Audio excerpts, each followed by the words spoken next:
Hello and good evening from the US and good morning in China and Far East. This is Dan Virab, the host of the SCAI Bifurcation Club webinar. These are the disclosures of different presenters. Next, please.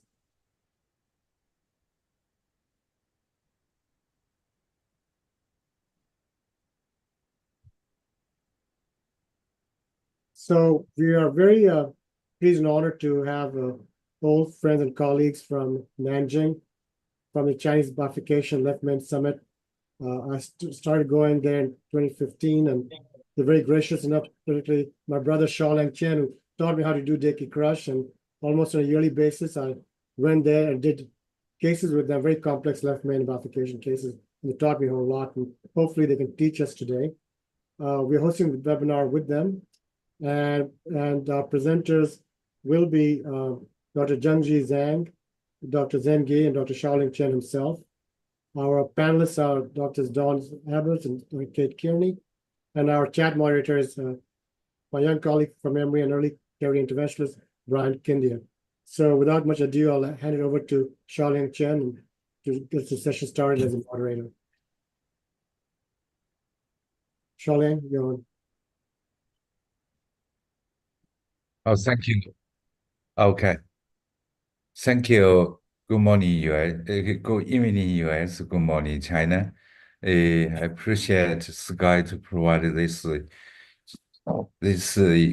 great opportunity to proceed this joint session between Sky and CBS. Our coronary bifurcation summit will start next week from November 29. I think this is a very important time for us to organize this webinar session. So it's my honor to invite my colleague, Dr. Junjie Zhang, to present IVI guidance in standing bifurcation lesion. Please, Junjie. Thank you, Prof. Chen. Thank you, my dear colleague from SCAI-TV, so having me to participate in a very important coronary bifurcation summit. Can you see my slides? Yes. Okay, today my topic is about intracoronary imaging guidance in bifurcation standing. I have nothing to disclose. So first is about the evidence of IVI-guided PCI in bifurcation lesions. So the coronary angiogram is used to diagnose CAD. However, compared with IVUS, angiography is somehow underestimated the lesion severity. You can see this is a typical case. Actually, from the angiograms, RCA only minor disease. However, after evaluating with IVUS, actually you can see from the distal to the proximal that there are actually diffuse lesions with a severe plaque burden at the middle part of the RCA segment. Also, you can notice at the under the panel, the plaque burden is 73%. Medina classification is the most used classification to define the lesion location at the bifurcation summit. However, there is some shortage of Medina classification. They only provided the location of the lesion at the bifurcation summit, cannot supply something very important anatomic feature like the distal bifurcation angle and the lesion length at the bifurcation site, especially the lesion length at the ostomial side branch, and also the plaque feature of the bifurcation summit. So definition criteria is the first anatomic criteria to define the complexity of the bifurcation lesions, which was proposed by Professor Xiaolang Chen. The definition register show actually, according to the definition criteria, define the complex bifurcation lesions compared with the simple bifurcation lesions was associated with a high rate of MACE, including cardiac death, myocardial infarction, and TBR. Actually, this criteria including two parts. One is a major part including two major criteria. Another second criteria including 6 minor criteria according to the angiogram. in the subgroup analysis from the definition criteria, we do the post-hoc analysis comparing IVUS-guided versus angio-guided in bifurcation lesions. Totally, we included 81 IVUS-guided PCI and 620 patient angio-guided bifurcation PCI. The median follow-up time is 7 years. Actually, you can see at 7 years follow-up, the IVUS-guided complex PCI actually was associated with a lower rate of cardio deaths and MI. This is the largest register from the Sweden countries. Actually, you can see for IVUS guidance versus angio guidance, IVUS guidance was superior to angio guidance in left main standing. At 5 years follow-up, IVUS guided was associated with a lower rate of mortality. And also you can notice the IVUS guidance was associated with the largest stent diameter. This is also a bigger register from the British Society. At 1 year follow-up, totally British Cardiovascular Society included more than 10,000 left main standing. And after propensity score matched, you can also notice IVUS-guided left main standing was associated with a lower rate of mortality compared with angio-guided left main standing. This is so far the largest sample center from China Fuwai Hospital left main CAD PCI. Actually, you can notice the PCI technique advance, including post-dilation, second generation DES use, final casing, and also IVUS guidance. You also can notice all these new technology and the new device was associated with the improved clinical outcome in patient underwent left main PCI.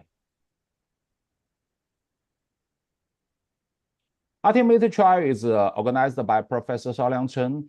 I presented in TCT 28. It's a randomized study comparing IVUS versus angio guidance in a common CAD case underwent DES implantation. At 1 year and 3 year clinical follow-up, IVUS-guided PCI was associated with a lower rate of TVF. And also in the pre-specific subgroup analysis, show all the complex subset, including left main, including bifurcation lesions, show the benefit the IVUS-guided.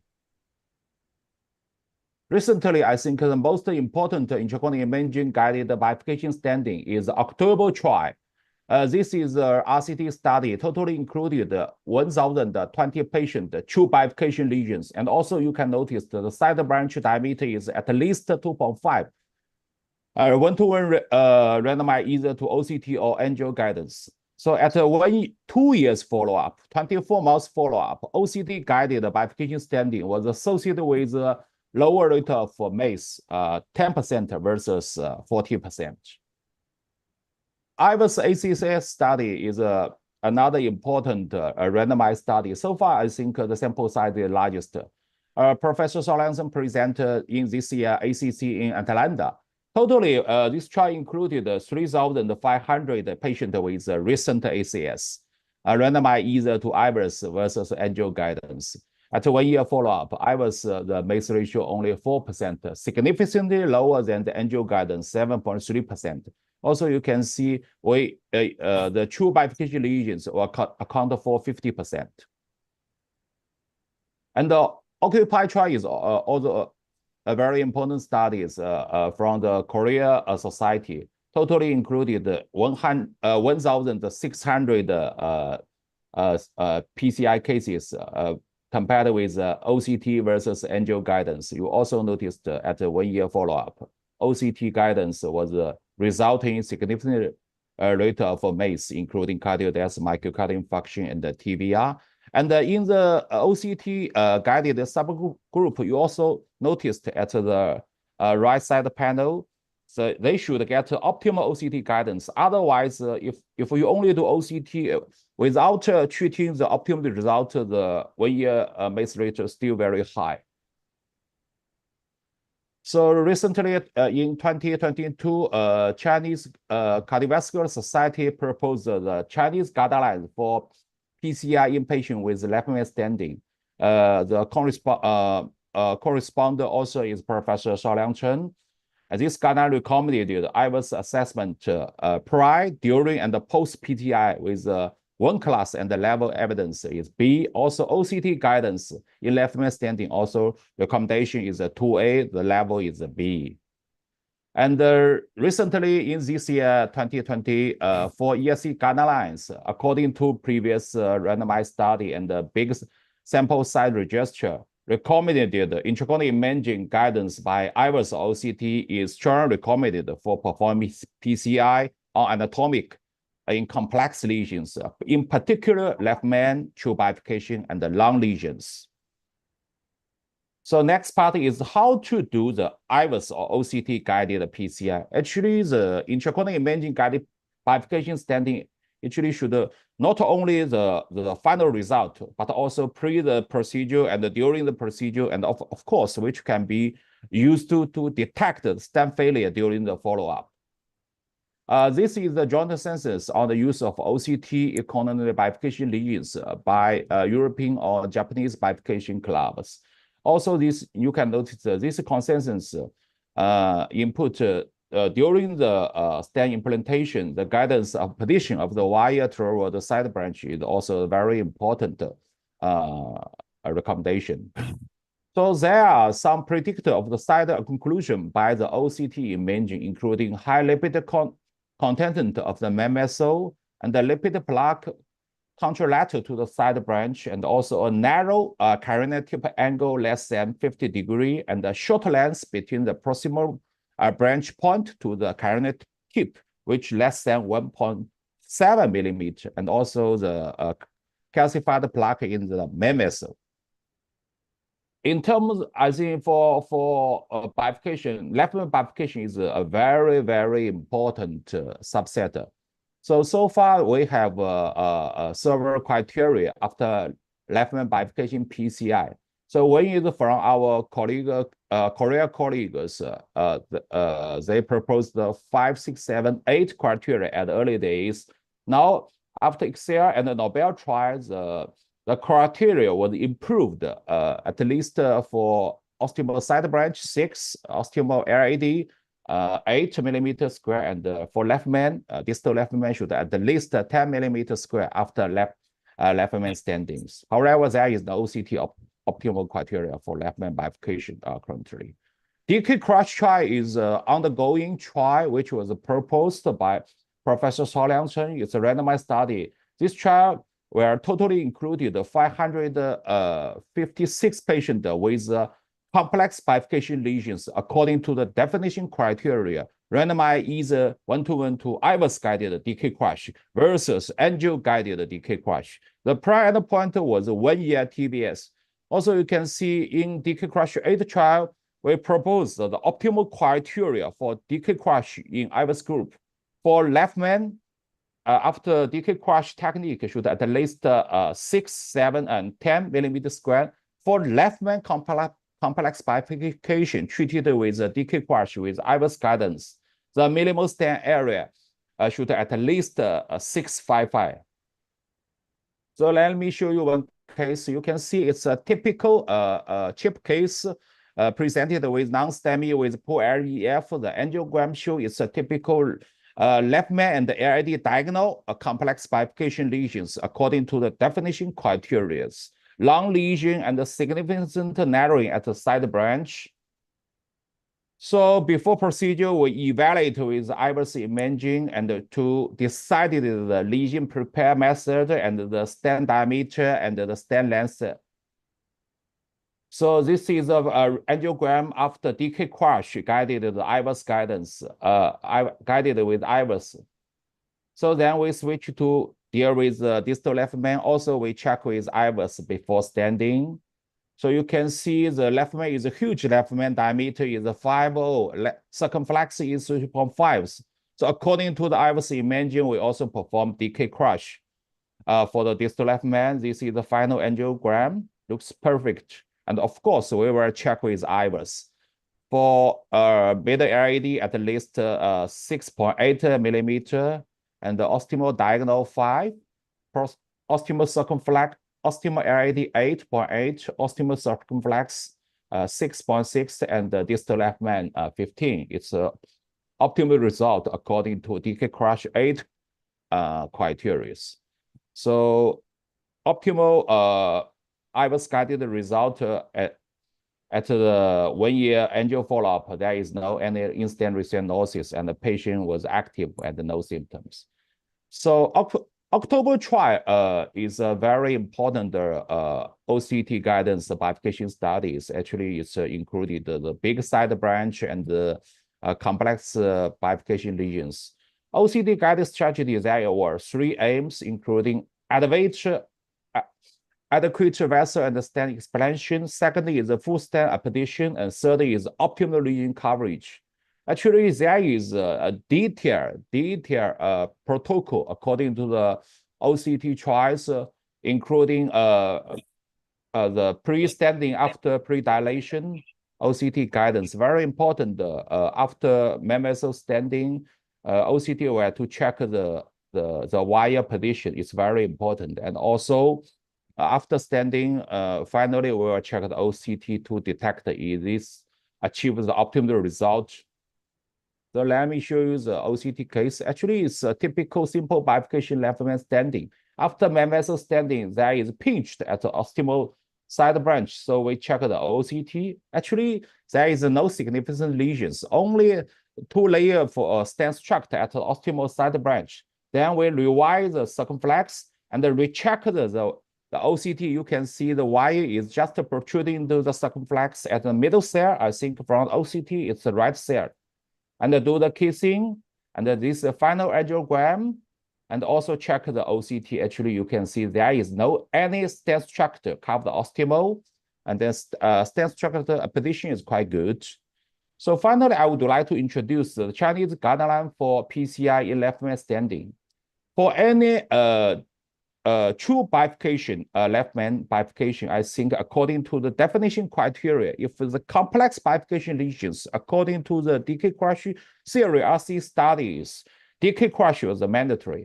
For forced bifurcation or definition criteria defined the simple bifurcation, provisional standing is a default choice. And after main vessel standing, do the port. If the side branch compromised, do the kissing. All the procedure should be guided with the intracorneal imaging, including IVUS or OCT guidance. So finally, ladies and gentlemen, summary, intracorneal imaging guided bifurcation standing is mandatory according to the guideline in order to achieve the optimal long-term clinical outcome. Provisional standing is always preferred for definition defined simple bifurcation lesions. DK crush technique is a preferred two-stent technique in complex left main or non-left main bifurcation lesions based on the evidence from the DK crush theory RCT studies. DK crush 8 trial is comparing IVUS versus angio-guided DK crush for the treatment of complex bifurcation lesions, which is ongoing. I think by the end of this year, we will totally enroll all the patients. By the end of next year, we will get the 1 year clinical outcome of follow-up. Thanks for your attention. Thank you. So the panelists, Dawn and Kate, any questions? Brian, is there any question in the chat for you? I just have one question about Occupy and also your thoughts on the optimization using the intravascular imaging, because I believe in those studies only about 50% of patients achieved optimal criteria for imaging. Do you have a sense of, is it that some lesions there's just an inability to achieve the optimal results, or do you think it's the way that operators are using the information? Yeah, actually, I think in Occupy studies, subgroup analysis of OCT, I think the optimal result in OCT group is up to 80%. So actually, it's a high rate compared with our early study Altimeter and IBR, only 6%. I think main reason is classification. It's early studies because at that time we don't have a shockwave weapons. Nowadays, I think we have all the lesion prepared, especially for calcified lesions. another important thing is we should do the IVUS OCT guidance before standings. At that time, we can do the prepare lesion prepare. And then finally, I think we can get to the optimal result. Thank you. Yeah, thank you. Thanks for such a great talk. I just wanted to ask you to maybe highlight, you showed a very nice example of demonstrating where you rewired through the stent strut using OCT. You are far more advanced, I think, at using that information and actually guiding the strategy than I think we are. So I just wonder if you could comment on how you do that and if you're able to ever see that on IVUS or really that OCT stent platform is what you're using, and when would you actually, what are you looking for that would cause you to actually remove the wire and choose another strut? Yeah, I think the beautiful of OCT guidance actually is it can precisely guide the wire position during the procedure. Actually, we according to the October protocol, actually in our daily practice, we also do like this. In addition to OCT, IVUS also can guide the wire position during procedure. Actually, we use a longitudinal view of the IVUS guidance. And the IVUS catheter was put at the distal main vessel and auto pull back. And also we can precisely detect the wide position from the proximal cell, which should be mandatory for the provisional standing or culotte. But for decay crush, it should be at the middle cell, something like that. If the wire is not at the right position, we will rewind again and recheck the imaging again. Actually, this is also mandatory according to our decay crush 8 protocol. Great, thank you. All right. So we'll go along in the interest of time and introduce Xiaoling Chen to talk about his DCB bifurcation trial. So Xiaoling, we can share your screen, please. Thank you.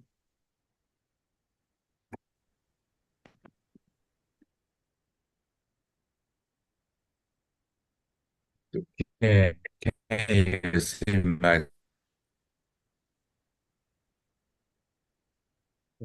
We can see your screen, Xiaoling. hello? Yeah, we can see your screen. Okay, thank 主 yeah. 任，你的 I 信 think 号 that's 有点 okay. 断断续 Good. 续。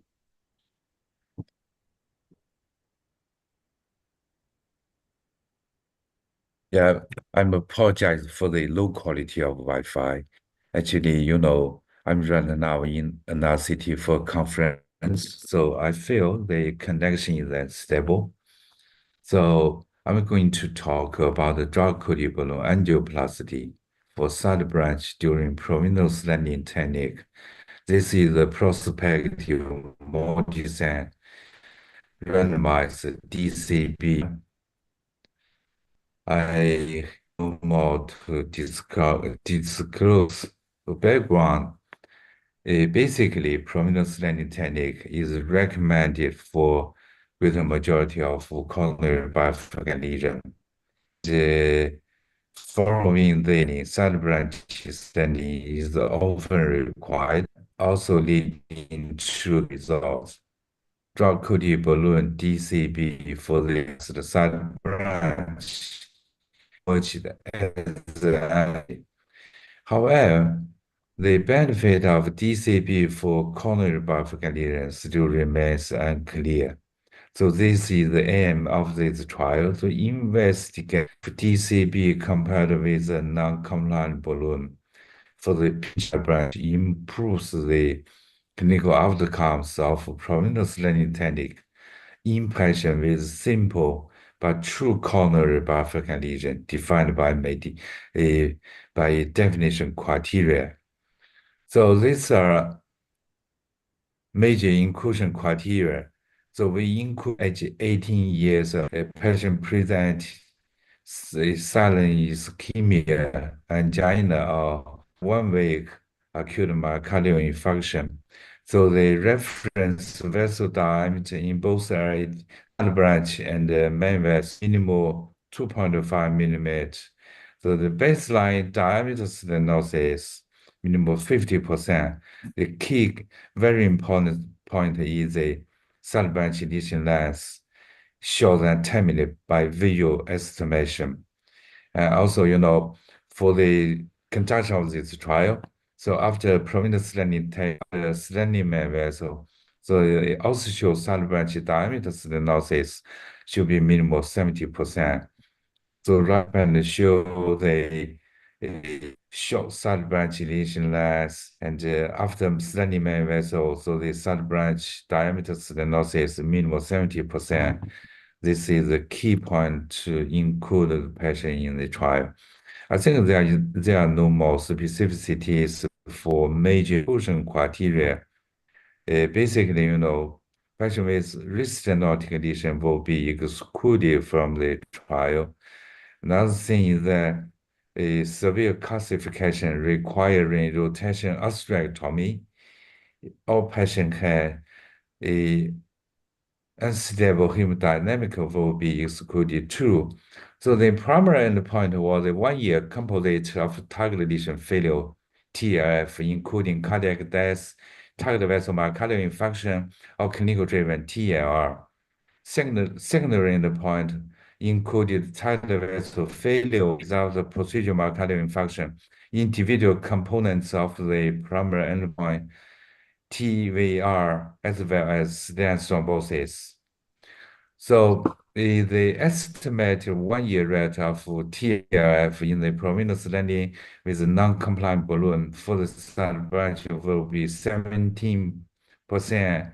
We assumed 51% risk relief in prominence landing technique with the DCB for.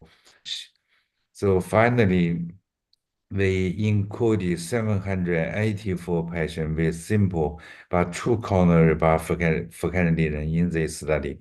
This is study structure.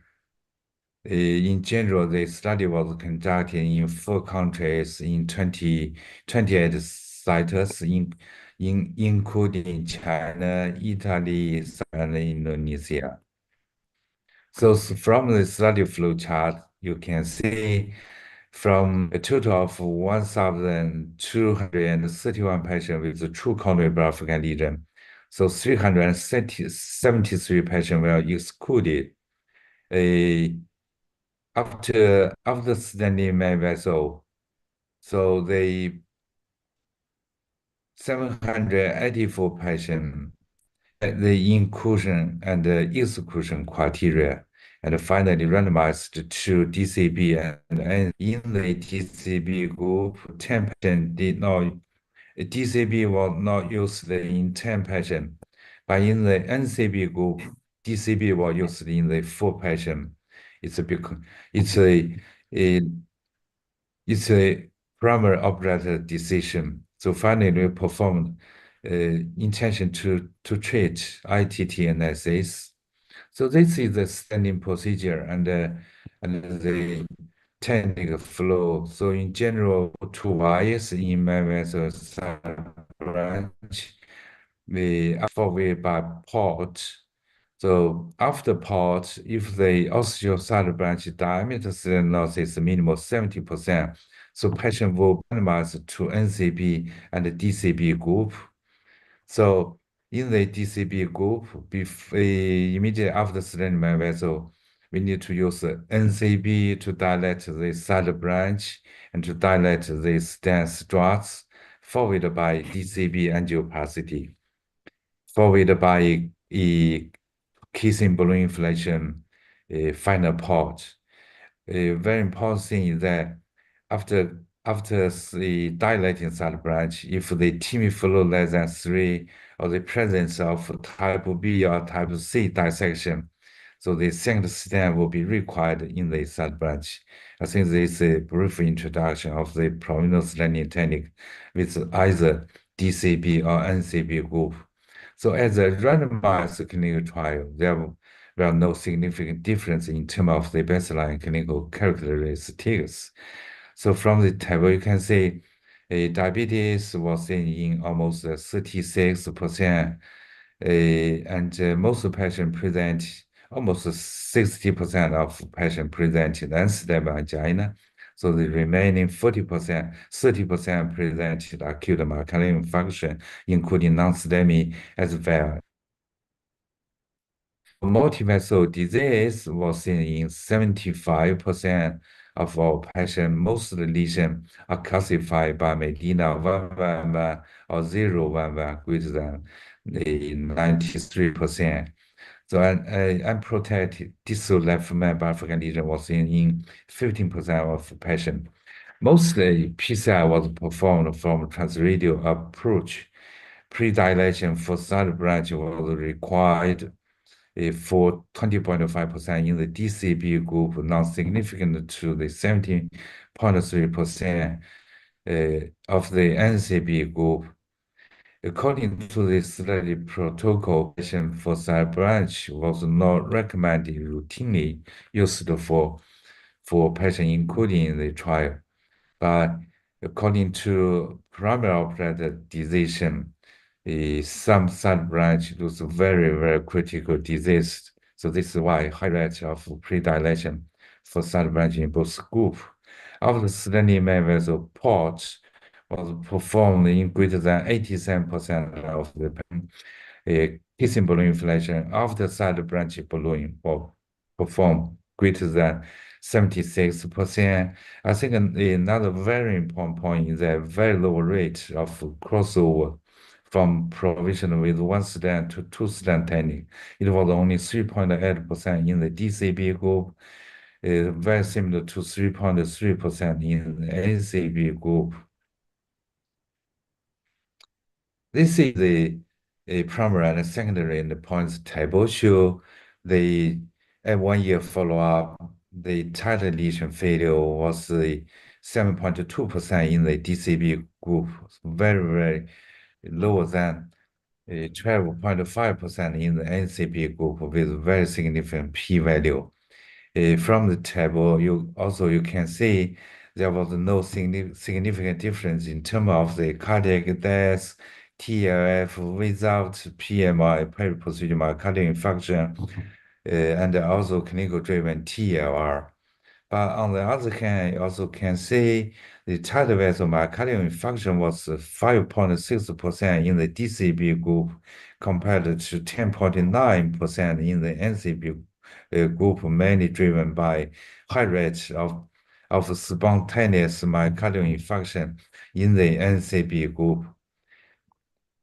So this is the final Kaplan-Meier curve show the very early separation of two lines studying. I think it's because of the high rate of peri-procedural myocardial infarction, but by 1 year follow-up, so very high rate of 1 year tidal lesion failure in the NCB group. Also, we perform subgroup analysis. So from the table, there was no interaction between subgroups, but in insight analysis, group analysis, so we can find a probably patient age 60 years or greater, a non-left main bifurcation lesion, non-intravascular image guided bifurcation stenting will be would benefit much more from the DCB. But this is the subgroup analysis. I think we could not reach the final conclusion about the post hoc analysis. I think it will be very important for us to design next clinical trial. So in general, inclusion DCB bifurcation is the first powered RCT to compare DCB versus NCB during provincial study technique in a large population with simple coronary bifurcation lesion. Stenting main vessel with side branch DCB results in a lower 1 year rate of tidal lesion failure than stenting main vessel with side branch NCB. The high rate of myocardial infarction did not lead to revascularization. I think its clinical significance is unclear, maybe due to a naturally very low TLR rate among patients with simple coronary bifurcation lesion. So the paper was already published in JACC when I presented at TCT.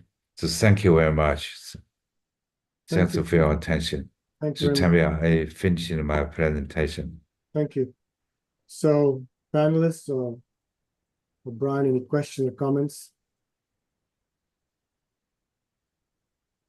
Kate, No questions so far.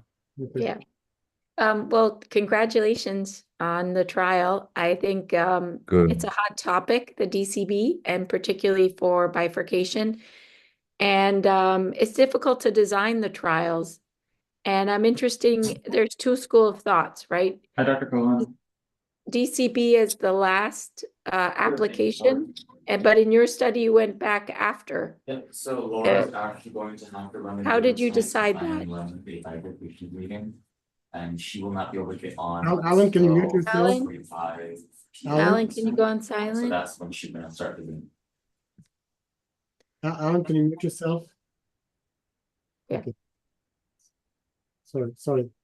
Yeah, so just the decision to have. Thank you, Don. Yeah, the decision for the DCB before the kissing versus the last, getting a good optimization and then a low pressure DCB delivery.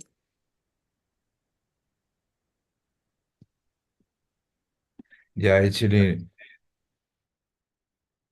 thanks for your question again. Yeah, actually, from the study design, we study main vessel firstly. So I think this is also there is another option. It means before study main vessel, we can use a DCB for side branch. But for this study design, we keep the SE of prominence landing technique. We don't want to put more study side branch to follow the SLP of prominence landing technique. So this is why we need to study main vessel first. And if there is a requirement, we can deploy second study in side branch. I think for this study design, one very important thing is that before the conduction of the study, we measured how much amount of the drug could be scratched by main vessel struts. In our paper, we provided the exact data in our supplemental materials. So finally, we found very small particles. Almost probably 15% of drug could be scratched by the main vessel struts. So this is why we use a DCB for side branch after slending main vessel. Secondly, after DCB to do kissing balloon inflation using two NCB balloon, one in main vessel, another one in side branch. So probably another concern about the NCB to affect the drug penetration, filtration into the vascular wall. But I think almost there are 3 or 4 previous clinical trials to show after DCB, we can use the NCB to post-dilate, but at very low pressure, as you said. This is the key point. Is that for your question? Yes, no, exactly, because, with the introduction into the US, it's sort of more of an application balloon and you don't use it for the actual modification of the vessel or to post-dilate stents or to optimize. So it's just where you put it in the algorithm for these trials is very interesting. Was there need to do kissing balloons after DCB, Charlene? Did you need to do that after you do DCB? Because going back Yes. again, you can again produce some. Yes. It was a 98%, I think, in this trial. Maybe to yes, optimize the result.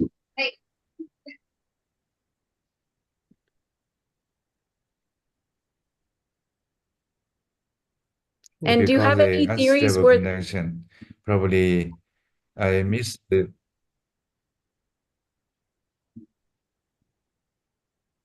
Go ahead, Don. Oh, no, the connection, sorry. Because of the periprocedural MI difference, it really doesn't make a lot of sense that the DCB would be lower. Were there differences in the diameter or the deployment pressures or anything else? Or you think it was chance, or how do you explain that?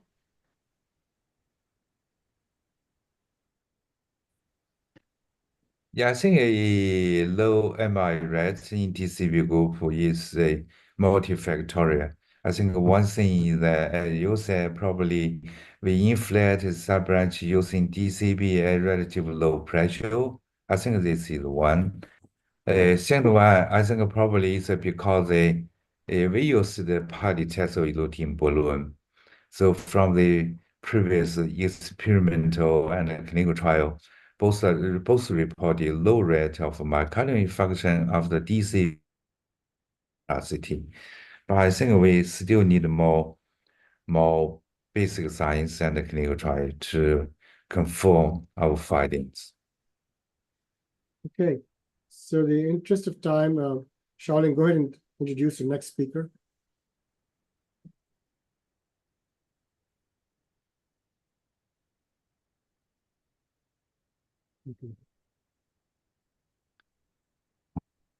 Okay, thank you, Tamia.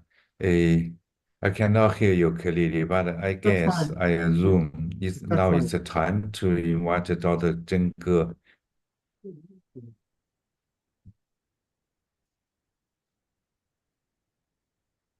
Okay, can you see my To slides? invite Dr. Ge Zheng to present the. Yes, we can see. Okay. Sorry. Good evening, good morning, and ladies and gentlemen. I'm pleased to here introduce my case. This case is decay crush technique for Liefman complex bifurcation lesions. And I have nothing to disclose. This case presentation. This is a 68 years old male because the recurrent chest pain 2 years and within 2 months admitted our hospital. The patient has the hypertension and diabetes. And after admission, the patient gets a lateral examination, showed the cardiac biomarker negative and the EGFR 92. And the UCG shows a no abnormal wall motion and the ventricle ejection fraction 58% is normal. And clinical diagnosis is unstable angina and hypertension and diabetes. Angio shows the Liefman bifurcation lesions and with the middle ICA, and we already treated the middle ICA with the 2 drug-eluting stents. And this is a Liefman coronary angio. We can show distal Liefman bifurcation median 111. And based on the definition criteria, and the definition criteria is like this one major criteria and plus 2 minor criteria, and that's mentioned and the Professor Junji Zhang before. I don't want to talk about that. And here is a complex bifurcation lesion. We should do that and use the decay crush technique with the IVS guidance. Before the procedure, we use the IVS to check LD and the circumflex. And here we can see this IVS imaging, and we used IVS to find the distal magnitude, and we can also see the plaque, the correct retictus, and also find the proximal magnitude. Here we can use the IVS to check this length of the lesion, and we plan to the whole size of the stent. And here, this is circumflex, the IVS imaging. We can see this distal magnitude. Here, probably we use this IVS to check its plaque burden, probably less than 55%. And also we can use IVS and measure the length of the lesion. Here is 26. Also, we need to plus the 2 or 3 millimeter because we want to do the decay crush. Decay crush, the sun branch stent, we protrude the main vessel 2 or 3 millimeter. So probably we need to 26 millimeter stent. So this is a decay crush procedure, and decay crusher, we consists of 7 steps. Is the first step and the side branch standing. We put the 3.5, 26, 29 millimeter stand in the circumflex. Also, we put the 3.5 non-compliant balloon in the AAD embedded. Here is the bench test imaging. This procedure is clearly. And then we deploy the side branches stand and angel. If we didn't find any complication, so remove side branch balloon. And then we do the second step, and use the AOD non-compliant balloon to crush this circumflex stand, because it's in left main is vessel is huge, so use the 4.5 non-compliant balloon to do the crush, make this stand crush completely. Yeah, after the crush, and we do the first rewind. Here we make sure the rewire from the proximal cell. How do we know the wire from the proximal problem? We use the IVES to check it. We put back the IVES from the distal to the left main. But we can use this IVES imaging to make sure wire from the proximal stand structure to cross. Here is a wire, here is proximal, and this is distal. And the wire it crosses the stand structure, and then we can find this carina. This means the wire cross from the proximal stand structure. Okay, after that, we need to do the first casing balloon information, and use 3.5 in the circumflex and the 3.5 non-compliant balloon in the AOD to do the first casing balloon information. And that we do the left main to the AOD standing is 3.5, so 33 millimeters stand into the AOD and to the left main ostium. Here, deploy the stand. After that, we need to do the port technique. Here, use the 4.5 non-compliant balloon to the port in the left main to make sure is a stand position. And then to do the second rewire. This time we should do the rewire also from the proximal cell. And we can check the IVES to make sure the wire cross the proximal stand cell. And the method is same as before. And we use the 3.5 in the circumflex and the 3.5 in the AOD to do the final casing balloon information. Here is final casing balloon information. And then we do the report, use the 4.5 non-compliant balloon to do the report. After that, we do the we check IVES from the AOD to the left main and the circumflex. And here's the TKA trial. We precise the IVES criteria. Here's for left main distal bifurcation is stand expansion to show this MSA 6, 7, 10 is means the circumflex ostium and ostium AOD and left main is this is MSA. We check the IVES from AOD. But here we can see this ostium AOD is MSA and greater than 8, and to the proximal in the left main is greater than 14. That means it's the optimization. Here we all can see this plug burden of the age of this stand is 25. It's less than 55, and it's also we can see stent expansion greater than 1 and the symptom index greater than 8. Here is the circumflex IVES. We can show this at the age of the plaque burden 24 and OSTM the MSA greater 10 and the NFMA greater than 14. It's all meets the IVES optimization criteria. So this is the final result. We can see stent expansion very well and no dissection, TV flow is 3.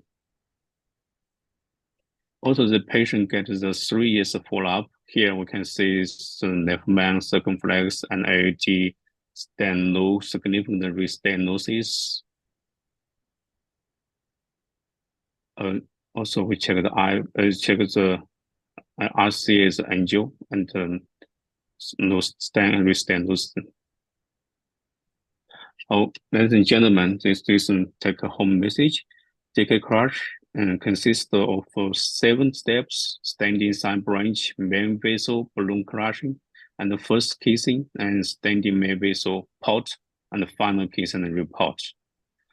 Complete crushing is very important, and use the non-compliant balloon and based on the main vessel size, and the proximal vessel is 1:1.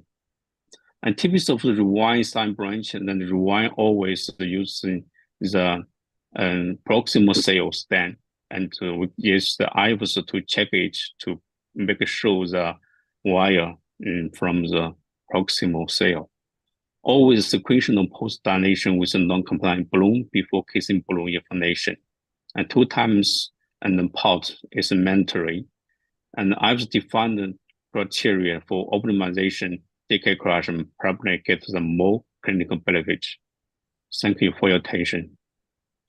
Thank you. Thank you. So, panelists, do you have any questions?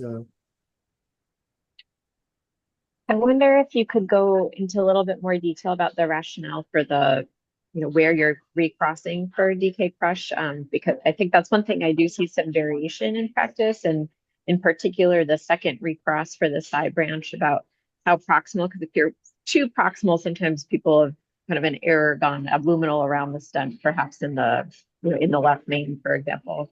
But so I think just understanding those differences in the rationale is key. And again, I think you guys have done a great job. It's a fantastic case. So could you talk a little bit more about the rationale and what you're looking for there? Yes, yeah, it's about the rewire from the first rewire or second rewire. It's we use the IVES or intravascular imaging to make sure the wire is the accurate the position, probably get the more benefit and get the good result. And so if we note that don't use this intravascular imaging, probably we make sure the wire is difficult. Probably we use to angio to make sure it means the wire away from the carina. That is not correct. So I think that use the intravascular imaging to do this to make sure the wire position that is precisely. So even the use the second rewire, and we usually just the Professor Chen is tell us and use the proximal, or sometimes we use the middle is still as to do the casing balloon implementation. Maybe is get a very, very good result. Thank you. One question I have, I know you guys use the radial 6 French in China, but if you use a 7 French guide, do you ever use the Boston system? Certainly have very high definition IVES available now, where it can sit in the vessel continuously, and you can see how you're wiring. Do you ever have an IVES catheter there to see whether you're wiring the right cell or not? For example, from the catheter from the LED back to the left main, do you have the IVES catheter sitting there to see if you're wiring the circumflex properly or not? Yeah, usually with this for this distal level application, we use recommend to use the 7 French guide the catheter, and probably is to do the kissing balloon stimulation or using the IVs to check the wire, the position. That's the make this your procedure smoothly. So for the distal leaflet bifurcation, so use the intravascular imaging. Probably we need to the 7 French. Also, we can check this wire is position.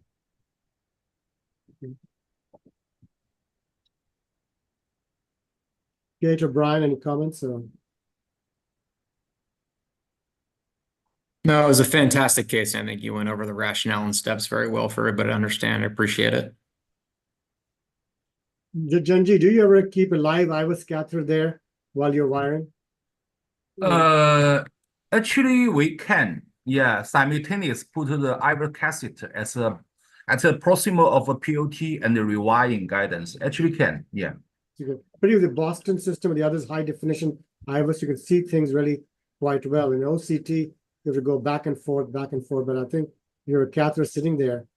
I mean, I do that quite a bit if I want to be correct in a wire position and I'm not sure.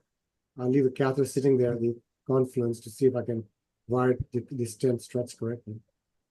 Yeah, I fully agree with your option. Yeah. In our cast lab, we use Boston HD IVUS with 16 megahertz. Actually, we can go to the very, I think, equal quality compared with the OCD guidance rewired side branch. Yeah. So this protocol also in our DK Crush 8 trials use IVUS guided wire position after first rewiring the side branch and the final rewiring the side branch use IVUS guidance. Confirm it's from the proximal to middle cell for DK Crush. With the Nanjing, I remember using 6 French radial most of the time. So do you go back to the groin to do these cases, or are you using 6 French through radial approach? Sure. For DK Crush, actually 6 French guidance cassette can accommodate 1 balloon and 1 stent. Routinely, actually, from the radial approach, we will use a 6 French guiding cassette with a small body size females. Yeah. We do. Oh, go ahead. Oh, sorry. One thing to keep in mind for radial, most patients can accommodate a 7 French slender with a 7 French guide unless they're a small person, and the other is the OCAT, the sheathless guides. They come in very handy because the inner diameter is 7.7, and it's very good for left main and larger kissing balloons, and you can stay radial. Yes. We do have one question from the chat on if there was a preference or type of drug-eluting stent that was preferred or used in the DK Crush study, or if the maker model of the stent matters when performing that technique. I think for DK Crush is all the second generation drug-eluting stent is okay. No, any demand for this. I think most current generation drug-eluting stents have defined expansion profiles and side cell profiles, which are quite large. But I think the important thing to keep in mind is if there's a large size discrepancy between your distal main vessel and your proximal main vessel or left main, that you understand the expansion capability. So you may have to oversize. There's certainly a push to maybe oversize the main vessel stent so that you can appropriately size the left main. So you just want to make sure you're not putting too small of a stent that you can't post-dilate it adequately in the proximal main vessel. So just having charts of those expansion profiles and side branch expansion profiles is very helpful. Yeah, that's great. And I'll just add one thing that I particularly like from your also- presentation is I hadn't seen the longitudinal view of the IVUS used to actually understand your crossing location before. And I think that's actually a really useful tip or trick to use in the future to try to understand exactly whether it was a proximal or distal crossing. That longitudinal view on the IVUS you had really showed it nicely. Yeah, the Boston Avigo system really gives a good good view to do that. I think it's very helpful. Xiaoling, do you have any final comments? I don't know. Yeah, I don't have more comments. Just one point, for DCAC A study. So the second generation, I think generation DES has very thin stress thickness. I think that's very important to minimize the stent thrombosis. Javier, I think we are closing to time. Okay, So thank you. can you summarize the whole session? Thank you very much, our friends in Nanjing participating, and Kate and Don and Brian participating as well. It was a good meeting. This is imaging is only about 28% in this country, and I think it's very high in certain labs, particularly your lab. And we're trying very hard to get to those numbers. Sitting at Emory Hospital and Emory Hospital Systems, we are over 70% in most hospitals, and particularly for our